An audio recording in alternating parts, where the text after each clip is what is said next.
What's the story behind your name, Shy Summers? Um, it's my real name. Uh, What's your real name? Shakur Summers. Okay, Well, it's cool. really Shakur Summers, and I'm West Indian. You know what I'm saying? Okay. So yeah, that's the ain't no real story behind that. It used to be Big Shot back in the day. You know what I'm saying? But I feel like that shit was kind of generic. You know what I'm saying? Who named you Shakur? Was it your mom's father? Was it named after Tupac or like? Oh no no no.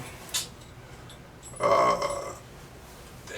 I think was it my mom that named me Shakur? I can't even remember. Um, but I know it wasn't after Tupac. And he wasn't. I don't even think he was popping it when I was born. You know what I'm saying? Yeah. Chill on my age, but he definitely. I don't think he was out there like that when I was born. He said, "Chill out." How is that? Yo, alright. So how did growing up in Brooklyn, and I know you grew up in VA, how did that like shape your sound, your approach to rap? I feel like you know what I'm saying, being born and spending a few years in Brooklyn and then going to Virginia. Um, uh, I feel like I brought like the rawness, the uncut me to Virginia. You know what I'm saying, and then went to Virginia, and that brought out my the side of me that wasn't afraid to be who I am type shit. You know what I'm saying? Um, I don't like something about Virginia, man. It's just because I feel like at that time it didn't necessarily have its own identity. Mm. So, you know, I kind of felt like there was nothing to really follow. Like, you know what I'm saying? So I was just doing my own thing and just fuck. I forgot the question. You good? You good? Just keep and going. it, Just talk and about just music. you know what I'm saying? Yeah. And you know what I'm saying? I feel like that should just made me who I am. You know what I'm saying? Like when I was in Virginia, I used to go to Brooklyn often to visit my cousin. We'd be right on Nostrand, Fulton and Nostrand. Best time. You know what I'm saying? Just wilding out all summer. You know what I'm saying? Stealing shit, Were you in? robbing shit. Were you in? Allegedly. were Supposedly. you? Were you in? Were you in Virginia before Brooklyn? Or No, I was in Brooklyn and Okay, then okay, Virginia okay. and then back to Brooklyn. God, how'd you end up out there? In Virginia, Yeah. one day, cause like my peoples is from London. One day I went to England for a few months and came back and we was in Virginia. I don't know how we got to Virginia. I never even heard of Virginia before I got there. So yeah, I'm not. I was only like 9 years old. Were you born now in the UK? No, I was born in I Brooklyn. was about to say, like, Yeah, no. 21 Savage. Bro, man, trying to get me caught up with ice. Nah, facts. Oh Lord. Alright, can you share a piece of your journey, like your entrance into the music scene? Like when you felt like you was like really in it? I would say maybe about 2010, when I moved back to New York, and I had my first show. I tell the story a lot. I know the niggas is probably tired of hearing this shit. But when I had my first show, it was me, this dude named Dama Dozen, Joey Badass, Chelsea Reed J, RP to her, um, Phony P. It was a lot of us in this damn show, yo. That was a crazy time. Right, Too. yeah.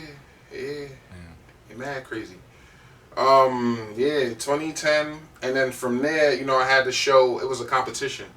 I ended up winning the competition, and getting more involved in uh, the music scene in New York like very fast. As soon as I did that show, it was a wrap after that. You know what I'm saying? And now I'm moving with Doms and his peoples, and I'm just learning more about the music scene in New York. And I'm getting more known, and I met a promoter by the name of Scott Morris who put me on like tons of shows after that, college shows. We was touring or outside the state and all that. Um, to be honest, from then I just felt, you know what I'm saying, like just man, I felt like it really couldn't go anywhere but up from there. Well, let me ask you. You say you was on a showcase with Joey Badass, Phony Peoples, and you won the showcase? Mm-hmm. Crazy. Yeah, it was a record I got called Cooler that everybody was fucking with at that time because it was like that. It was like the time. It was like one of them boom bap records. You know what I'm saying? But I don't know. The thing is, I don't know what music New York was making before I moved there. For real. Besides the regular mixtape shit that I heard from the legends Clues, and shit. yeah. You know what I'm saying? But I didn't know too much about the niggas my age and shit. So it was just like I didn't know if niggas was making boom bap records yet. You know what I'm saying? But did you know who they were? Like Joey and all them, Dimes and all them? You just was like I knew who Dimes was before I moved to New York. That's why it's funny because Dimes reached out to me over Reverb Nation, Chill on My Age. And,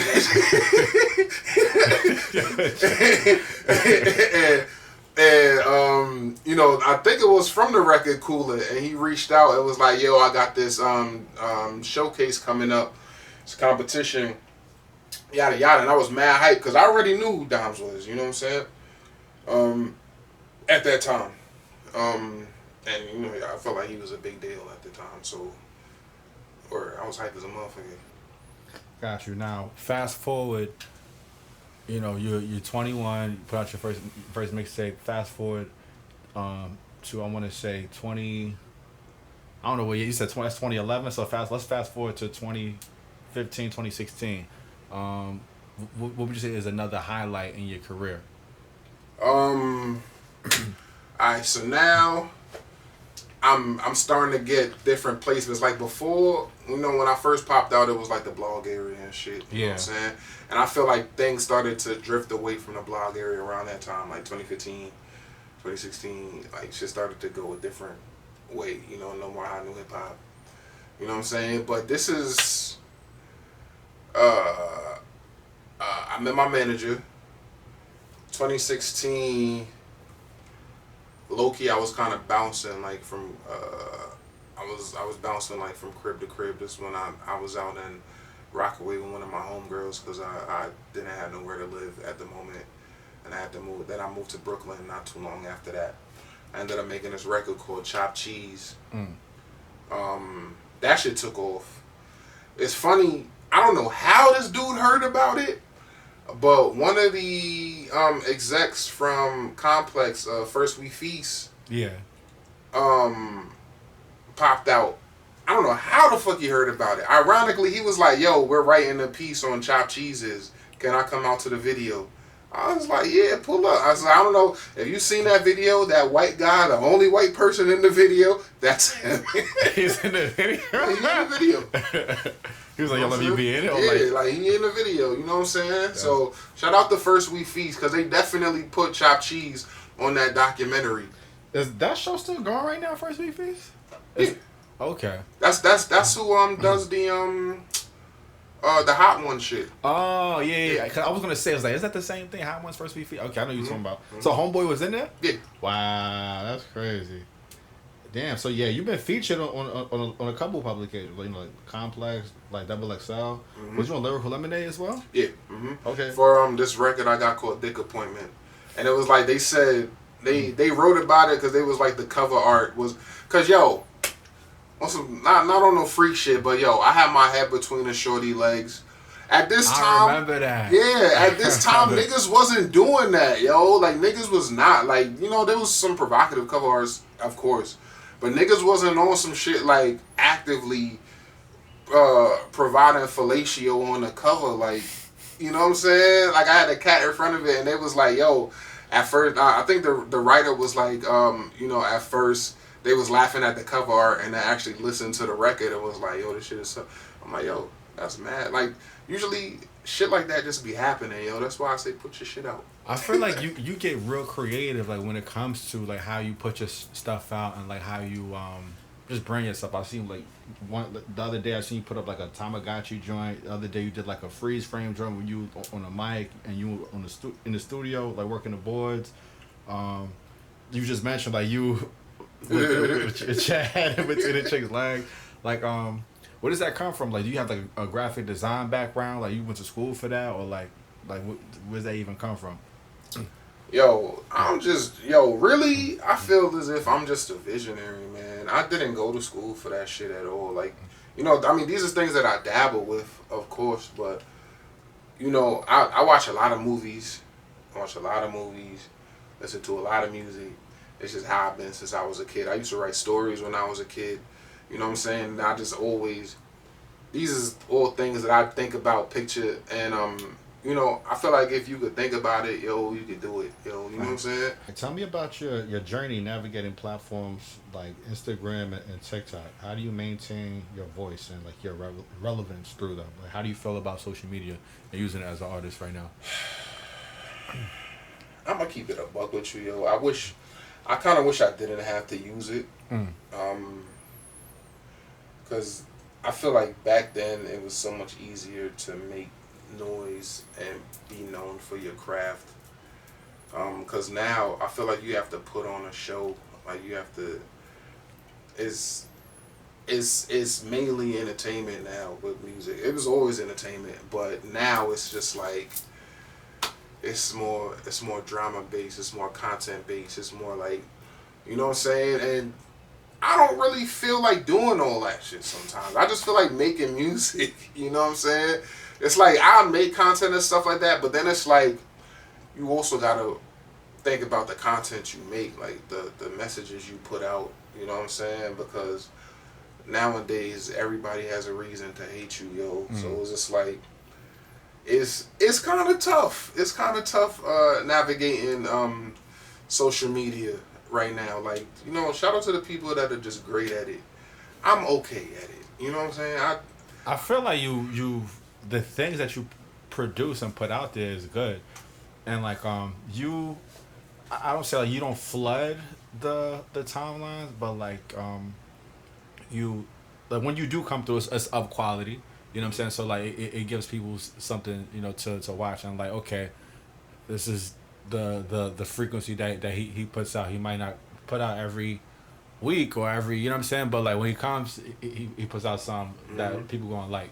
Yeah, I mean, you know what I'm saying? I mean, that shit is important to me because, of course, I don't want to put out no mid or nothing that people wouldn't enjoy when I do decide to pop out. What's the most memorable feedback or response that you got from one of your listeners? I'm gonna keep it a buck with you. I think the most memorable one. There's actually two.